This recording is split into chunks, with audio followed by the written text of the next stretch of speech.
Alright nerd, we all know why you're here, okay? It's 3:15 p.m. on a Tuesday, you queue up for a nice, relaxing game of Harmonies on Board Game Arena, get clapped, and begin furiously typing in the YouTube search bar for a strategy guide to ameliorate your play. Luckily you find this nugget of a video, and let me tell you, all your problems are about to be solved.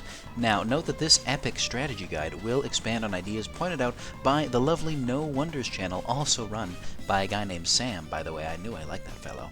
It's got some great tips, some solid mathematical principles, real good info. Only one problem, it won't shut up about spirit animals. Alright, enough stalling, let's get into it. Tip number 1, do not place your cubes until you have to. This is an easy one, but it's one that I still see so many do for what I can only assume is a lack of critical information.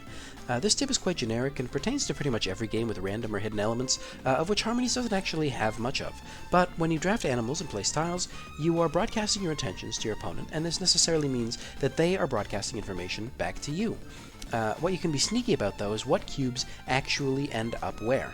There simply is no reason to take an action you can't undo, like placing a cube on a tile, unless you either A, know for a fact that you will never draft an animal that lives on that specific color of tile for the rest of the game, or B, finish an animal in one shot, allowing you to open up a slot and slam another animal on top of it. Keeping your options open is a key part of every drafting game, and Harmonies is no exception, folks. I want to see those cubes on your animal cards until the last possible moment.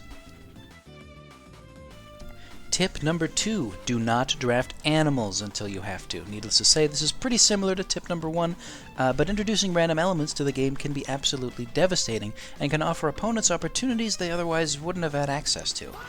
Because you're limited to 4 animal slots, and on average players complete 3 to 4 animals per game, source my ass, the risk of letting your opponent top deck a key animal in the 11th hour is just too damn high. This is especially true if all of your animal slots are filled up as a result of drafting that 4th animal. The feeling of flipping over the perfect animal for your setup only to not have any animals complete and then watch it sail by as your opponent hate drafts it away from you is a special kind of excruciating. This is not to say that you shouldn't draft at all. Obviously, animals are a key part of scoring big in Harmonies, and as long as you have an open slot, you can feel okay about revealing something, and indeed, late-game bonus points from random patterns you've half-completed can make all the difference. In essence, while random elements such as what tiles get replenished, what starting position you are, by the way, go second, and what animals show up early are indeed outside of your control, a big part of Harmonies is not luck per se, but instead putting yourself in situations to capitalize on luck if and when it appears, and to deny your opponent of the opportunity to capitalize on their own luck. Tip number 3 is build flat, and by extension, go second. Understanding your role in a given game of Harmonies is crucial for ensuring that you end up on top, and usually, what this means to me at least, is to be the aggressor. Build as wide as you can afford to, placing as many tiles as possible on ground level. The first reason for doing this is fairly self-explanatory. By ending the game faster than your opponent would like, you usually strand them with half-finished buildings, trees, mountains, and leave them with underdeveloped animals that, if left unchecked, would demolish you in later rounds. The second reason, to look at the math again for a moment, pertains to the fact that, as No Wonders rightly points out, the most point-efficient tiles in the game are systems like flower patches, rivers, and buildings, while tall trees and rocks don't give quite as much bang for their buck. Again, the example is for a total of 6 tiles. 2 by 3 talls of 14 in total is less than 3 by 2 buildings, flowers, or a 6-ball river for 15. For these reasons, gravitate towards patterns that reward flatter placements, such as the coyote, the skate, the penguin, the frog, the flamingo, the ladybug, the meerkat. Make no mistake, these will on average leave you with a lower final score than what you may like, but will usually ensure that your opponent's score is even lower. This, of course, extends to the ability to go second, which gives you an additional tool to determine when the game is actually going to end.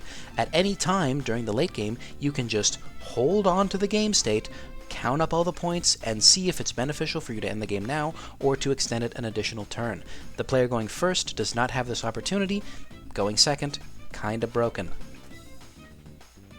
Tip number 4, ignore my dumb ass. In games where you try to dictate the pace of the game but keep feeling as though your opponent is still ahead of you on points, it then becomes time to go tall. Harmonies can actually kind of be modeled into the traditional rock, paper, scissors metagame model that so many games, especially card games, fall into, with aggressive, mid-range, and control strategies ranging from how flat to how tall you build. And just like in those systems, your goal should be to play just a tad slower than your opponent to overpower them. A building-centered strat with a focus on point efficiency will beat somebody who's just spamming flat for the sake of spamming flat in any of the game, points be damned. But a meticulously crafted, heavy-hitting triple tile stack will outgrind a modest building strat. And of course, a flat rush will just overrun any triple stacker before they can even set anything up. And this effect was more drastically apparent when spirit animals were present, but even now the principles still remain. Tip number 5, bit of an obvious one maybe, but balance your environment and your animals. In general, high-scoring animals will serve you better than environmental bonuses. In particular, completing animals rewards you with a higher payoff than sprinkling half-finished ones around the map, so focus on ensuring you have spots to drop those cubes. The number of cubes placed also counts for tiebreakers, so in the rare event that it comes up, you'll be grateful that you placed as many as you did.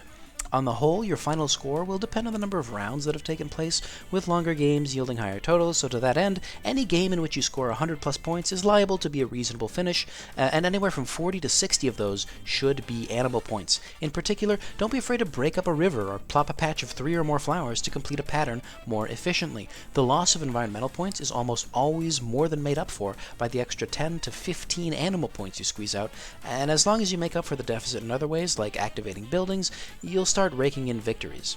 Obviously, the best players in the world, such as myself, maximize both environment and animals, but of course, in general, if you have to choose, err to the side of animals. Okay. Tip number 6, baby, here we go. Rocks, rocks, and more rocks, folks. Rocks are the single most flexible tile in the game due to their nature of being useful at ground level, double stacked, triple stacked, and as a building base. Oh my god. Of the 6 tiles, only 3 can be stacked higher at all, and rocks offer by far the most customization of these patterns. One of the single best feelings in the game is placing your rocks at ground level to complete a pattern, and then building on top of them to work towards a different pattern or higher scoring configuration. This also applies to double stacked rocks as well. Classics like the llama and the haktua is crack cocaine, and offers a wide variety of supplementary animals that fit nicely into packages to really get the most out of the limited space available. This in part extends to browns as well, as they are highly stackable but more valuable in the early game, whereas rocks are great no matter when you get them. Tip number 7 is to play to your outs.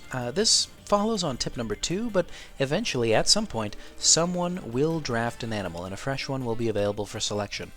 When that happens, you'll want to make sure you've placed your tiles in such a way to snap up a few extra points if a wayward frog or ladybug flips on round 7, allowing you to drop a green on the ground next to your open slot for some free value.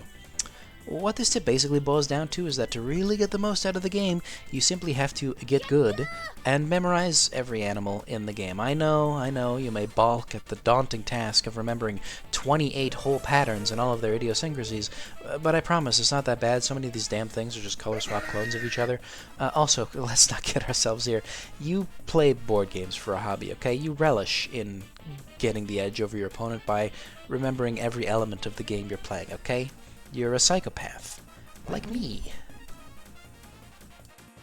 Tip number 8, boys and girls, we are in the real shit now. It's hate draft. We also touched on this a bit earlier, and no wonder said it best. This is a zero-sum game, at least in the only format that matters, which is Final Destination, Fox only. Denying your opponent both synergistic animals and key tiles they need is crucial to avoiding otherwise unavoidable losses. See that they've got the bee and the Arctic wolf combo? Devour those yellows. Notice they're going rather heavy on the peacock? Better hope they top deck those buildings because they won't be getting any on your watch.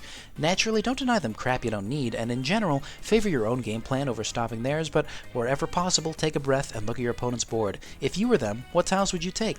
If you can happily take that pod, do it and feel them tilt so hard they can see the curvature of the earth. Tip number 9, folks, we're almost there, and it's the anti-tip number 8 technology. Become immune to hate drafting. This is one of the hardest and, in my opinion, the most rewarding part of Harmonies. If you can draft tiles in such a way that you're happy with at least 2 separate tile groups next turn, you've done your job. Obviously, in a 2-player game, by the time it rolls back to your turn, there are potentially 2 new sets of 3 tiles to consider, but there's never a guarantee that you'll just rip what you need, and as such, games can and often will come down to both players picking the same newest set of tiles over and over, hoping they don't flip what their opponent needs after they make their selection. And while yes, this can be problematic if, say, too many greens with no trunk shows up and you literally have nothing you're happy picking, the odds are that rather than you being unlucky, you put yourself in a position where that is the case. The easiest way to avoid feeling trapped or forced into a move is to widen your array of acceptable tiles as much as possible. Building synergistic animals is integral to the game, yes, but on a meta level, finding complementary animals that synergize in how you actually pick tiles will level up your game considerably. If you're going for a classic BE Arctic Wolf combo, you'll naturally be looking for yellows, browns, and greens, and your opponent will naturally be looking to deny them and will probably keep both beneficial tile sets and complementary animals like the ladybug out of your grubby little paws. To counter their counter, your next animals should look to diversify completely, as your tile needs must be equally happy with reds, blues, and grays. Pick up a peacock, a fish, or some other animal you're happy to progress towards while eking towards the other completion of your original set. Obviously, some games do just have no reds, and in those situations, yes, paying attention to what you're dealt and reacting accordingly trumps this generalized blanket statement, but by and large, the best way to avoid being hated out of the game is to make yourself impervious by being happy with anything. Be careful not to double dip though. Part of being diverse also means paying attention to where your cubes actually go, and one of the easiest things to do in Harmonies is overload on differently flavored animals only to realize that no, they're all aquatic and you've played yourself. Remain vigilant. Wake up, honey, it's the moment you've been waiting for. Tip number 10, the rapid fire tier list bonus round. Let's quickly rank a few of the strongest animals that you should be happy to first pick, and some traps that I tend to avoid at all costs. First up, tall tree lovers, the jay and the wolf. Yikes. Folks, look at these tile-intensive patterns, these cubes that go on tall trees. They're slow, they're prone to not being complete by the endgame, they're easily disruptible via hate drafts, they generally aren't even worth the squeeze. Patterns like the squirrel are bad or fine, as they only need one tree, and as a result are still strong point powerhouses with a lower barrier to entry, and, exceptions can be made if, say, you get a nice croc jay configuration, but by and large, ignore these large clunky boys. Unsurprisingly, the flat lads are held by professionals such as myself in high esteem. Extremely easy patterns like the ladybug, frog, and meerkat are top shelf, not only because they're so quick to complete, but also by being flexible enough to be worth a few bonus points squeezed in on the later turns of the game. Just below this level are the harder to finagle flat folks like otter, coyote, flamingo, and even heavier hitters like the bunny and the salamander. Some of the more astute among you may have already noticed that I'm only discussing 3+ cubed animals, and the reason is, as you'd expect, I don't put a lot of stock into 2 cubers like the bear, the llama, the raccoon, or the hedgehog, as the lower point value of the card is definitely felt by the time endgame scoring rolls around. There are absolutely reasons to draft these fellas, not in the least of which are the excellent 1-2 punch synergies between other, more versatile patterns, but as a rule, unless the card is worth 15 or more points, I count it as a half animal in my mind. Finally, we reach the big hitters, the real good stuff. To those who did their homework and watched the No Wonders video before this, it should come as no surprise that the deck is an absolute S-tier powerhouse. A single building surrounded by blues and any 2 other tiles, including another building for example, is just a premium pattern. In particular, if you got a building to the north, a building to the south, and a different color on either side, both buildings are online, and the duck is a great way to do that in the first place. It's easy to create and incredibly efficient. It really blows your competition out of the water. But there is another more sinister candidate that I believe also falls into S tier, my super secret tech that I will now, to my chagrin, share with you all, the skate. At first glance, he may seem like an echo fighter of the flamingo and even come across as inferior to unenlightened individuals who only see the flower patch being worth 5 points and rocks being worth 2, but I assure you the potential of the skate is limitless. It is the only pattern in the game that comprises of rocks but does not place the cube on those rocks. And what does this mean, ladies and gentlemen? It means we can build on the skate's home after we complete it, and it'll sit there giving us 16 points anyway, happy as a clam. This is an absolute juggernaut of a combo with the peacock, which is also an excellent animal in its own right, but work together so well that it should be illegal. Other natural combos are the penguin, the macaque, and even the fish, but really any structure that needs a taller rock or building can work, and the water tiles will eventually contribute to a long and prosperous river. Technically, the coyote shares this property in that you can build like this, such that there are spots for taller structures closer to the flowers with the cubes farther out, but in general, this setup is far less flexible and is arguably less efficient than simply dropping another flower patch on the other side and completing the animal ASAP. Too long didn't watch? The skate is OP, drafted early and often, and watch your points skyrocket. Honorable mention goes to the other animal in the intro card, the Raven, who is knocking on the door to S tier, and frankly, if you put a gun to my head, I'd open the door for him, no sweat. If we're going to talk about point-to-tile efficiency, assuming a configuration like so, with both patches occupied and both buildings online, a completed Raven scores 5, 10, 15, 24 points all on its own for the low price of 6 tiles, 2 of which must be flowers, 2 of which must be buildings, and 2 of which can be whatever the hell you damn well please. I may delve into this concept in a future video, but suffice it to say that evaluating animals based on their theoretical optimal pattern construction is a method I have used to great effect in my own games and has shaped what catches my eye when queuing into 14-year-olds from Belarus while I should be doing my job. And yeah, that's it. You are now completely and entirely ready to face the horrors of the outside world, armed with the vital knowledge you have gained here today. If this video hits 50 likes, I will literally drink water.